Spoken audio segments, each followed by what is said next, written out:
नमस्कार मित्रांनो, लग्नानंतर होईलच प्रेम येणाऱ्या पुढील भागात आपल्याला पाहायला मिळणार आहे की जुई आता रूममध्ये आलेली असते आणि तिथे एका टेबलवरती घुंगरं ठेवलेले असतात आणि त्या घुंगरांना पाहून जुई त्या घुंगरांना हातात घेते।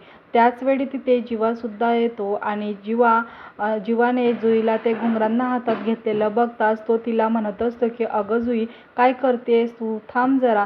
तर जीवाचा आवाज ऐकून लगेच जुई घाबरते आणि ते घुंगरं खाली पुन्हा ठेवत असते आणि लगेच जीवाची माफी मागते आणि म्हणत असते की काका मला माफ करा, मी पुन्हा नाही घेणार हे घुंगरं।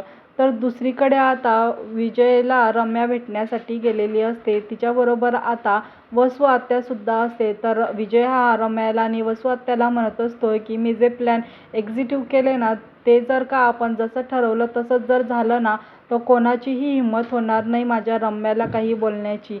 तर आता त्याचे हात ना दगडाखाली असणार आहेत। आता विजयच्या या बोलण्याचा वसू आत्या आणि रम्या खूप जास्त विचार करतात की तो प्लॅन ज्याप्रमाणे करेल ना, त्याचप्रमाणे जर का आपण ठरवलं आणि तसंच जर का केलं ना, तर आपला विजय मात्र नक्कीच होणार आहे आणि लग्न करून आपण त्याच घरात राहू, असं विजय आता रम्या आणि वसू आत्याला सांगत असतात। त्यामुळे रम्या आणि वसू आत्या आता विजयच्या बोलण्याचा खूप जास्त आता विचार करत असतात। तर दुसरीकडे आता पार्थने काव्यासाठी असं काही सरप्राईज आणलेलं असतं की ते सरप्राईज पाहून तिला धक्काच बसतो आणि ती आश्चर्यचकित सुद्धा असते। तर आता काव्याचे डोळे आता पार्थने झाकलेले असतात आणि तिला ते सरप्राईज दाखवत असतो। सरप्राईज पाहताच काव्य मात्र आश्चर्यचकित होऊन जाते। तर प्रेक्षकांनो, काव्याला आता पार्थने काय सरप्राईज दिलं असेल ते कमेंट करून नक्की सांगा की ज्यामुळे काव्याच्या चेहऱ्यावरचं हसू मात्र उडून जातं।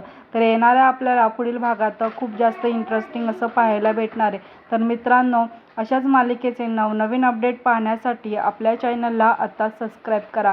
तुम्हाला आजचा भाग कसा वाटला ते कमेंट करून सुद्धा नक्की सांगा। चला तर मग भेटूया अशाच एका नवीन व्हिडिओसोबत, तोपर्यंत धन्यवाद।